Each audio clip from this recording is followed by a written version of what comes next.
Hi everyone and welcome to today's online investor presentation. My name is Steve Torsa, I'm the Managing Director of Wholesale Investor. Today we're here bringing you a quite an interesting investment opportunity. You're about to hear from Niv Dagan of Peak Asset Management and Robert Harrison, the President and CEO of Veggemo, the dairy-free vegetable-based milk products.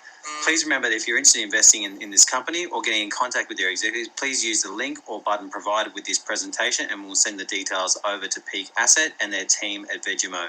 I hope you enjoyed the presentation and I'd like to now welcome Niv and Rob to start the conversation.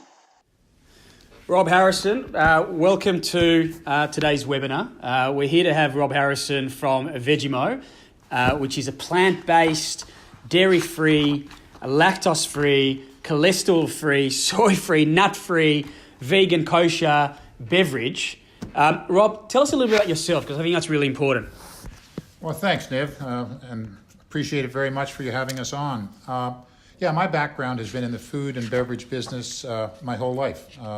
Spent the first 23 years in corporate life running the largest dairy, ice cream, and candy company in Canada.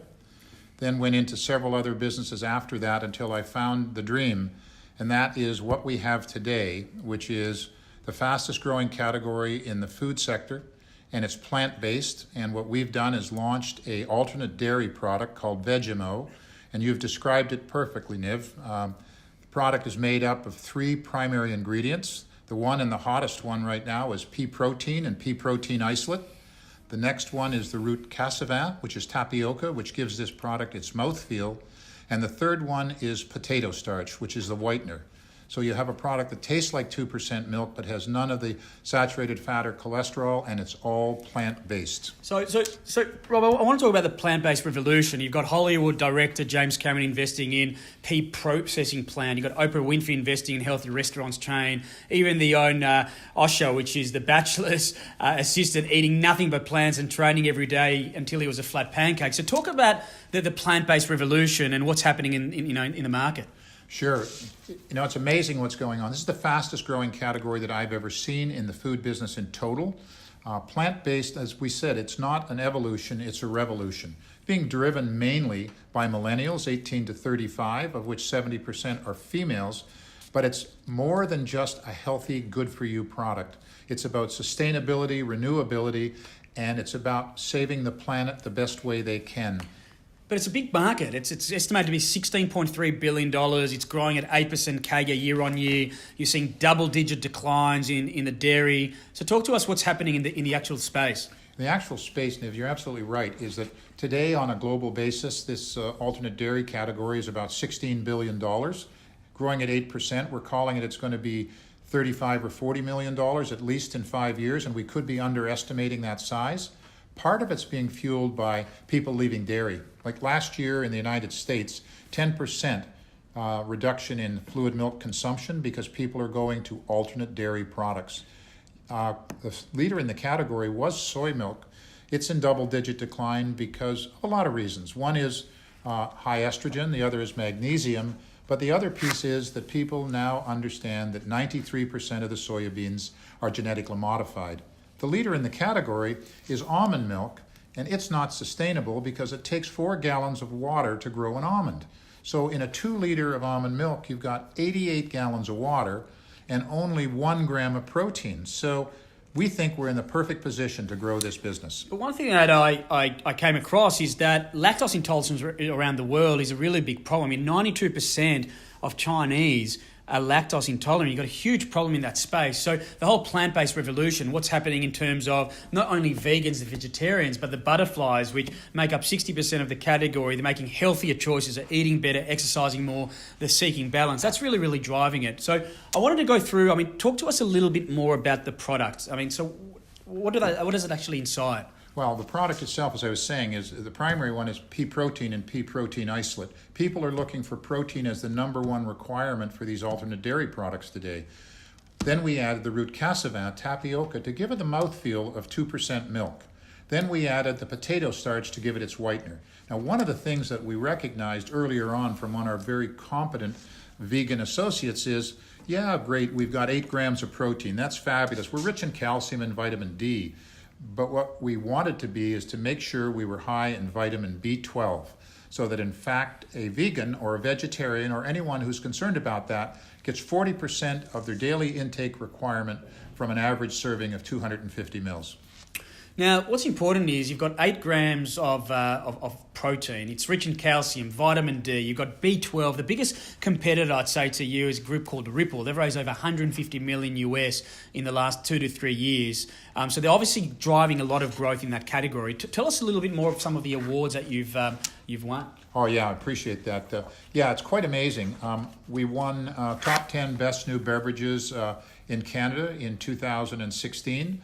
I went to the Anaheim Trade Show, which is the largest health, food, and organic show in the world, got the best new vegan product in the top 3 best new beverages, and again, we won the best new package design. So we're primed and ready to go. The product's going into distribution. And you've got huge distribution. You can buy it from Loblaws or Metro or Giant or Wagmans, even Amazon. So, and I've seen it. I mean, part of our due diligence, we actually went to the website, we checked your store locator, we actually did some due diligence whether you actually buy the product and the products were there.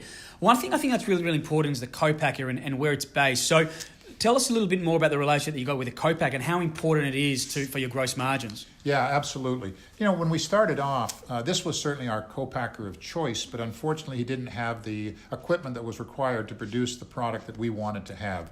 He's since gone out and purchased that equipment. We now will start producing that product in September of this year. We were forced into a position where we used a co-packer in the United States, which were good folks and the rest of those things, but no flexibility. A typical Canadian manufacturer, there's flexibility built in so we can actually produce what we can sell as opposed to what we have to produce and put it in a warehouse. And China's a big market, right? Huge opportunity in China. Not only, this is a platform. So obviously you want to become a brand and really drive that brand not only into vegetable-based, you'd say milk and beverages, but you can go into yogurts, you can go into cheeses, you can go into snacks, you can go into baby formula. Now what I liked about this, China, you've already got the CFDA. I mean, you're already selling into China. So tell us more about the JV that you've currently got. Yeah, perfect. It actually took the JV over 4 months to get the approval to move the product into China mainland. We structured the joint venture in Hong Kong with our joint venture partner in such a way that the joint venture has the exclusive rights to import Veggemo and other products into the China market. It then licenses distributors within the province or in the country of China into various segments. So there's no exclusivity except through the joint venture. And one of the beauties of the joint venture for us as a non-Chinese entrant is the fact that we receive 50% of the payment of the purchase order with the purchase order, and the other 50% of that payout at the time that they actually come to pick it up at the co-packer's manufacturing facility. And we've got a built-in margin in that satisfies all our cost of goods plus a percentage of profit. So hold on a second. You can sign up any distributor you want in China. You're not restricted. You get 50% on a purchase order when they make the purchase. Then you get another 50% as soon as it gets to the port, plus 20% gross margins on top. And what you're saying is a JV partner does everything. It pays for marketing, distribution, and rights, etc. So that's a pretty good model. And the opportunity as well, not only in China, I think, to replicate that, but think about other markets like India or Mexico or South America, even Australia. It's huge. Yeah, no, for sure. And the other thing that we can't negate either is that the joint venture is actually a licensee of Global Gardens. So we control the joint venture through the license that we've given to them, even though we're a partner within the joint venture.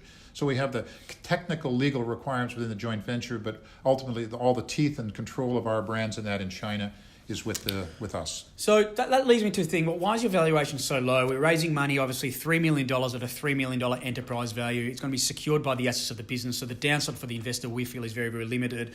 We're meeting with the ASX tomorrow to get conditional approval. We're coming to the ASX within 6 to 9 months down the track and listing this business at a much, much bigger multiple. But if you're having a look in Australia, I mean, Ketone Dairy's over $46 million, doing $1 million of revenue. You've got Wattle Health, 275 million market cap, doing about $2 million of revenues. I mean, some of those revenue multiples are astronomical, so we feel that the investors are getting a pretty good run. Oh yeah, I would absolutely. And you're investing in the ASX here and getting a global play, because this is about a brand that will be globally in distribution through multiple channels. And there's no doubt in my mind that the exit strategy for all of us is the fact that one of the large food manufacturers, competitors, will want to own this brand in this space. Rob, thanks very much for joining us.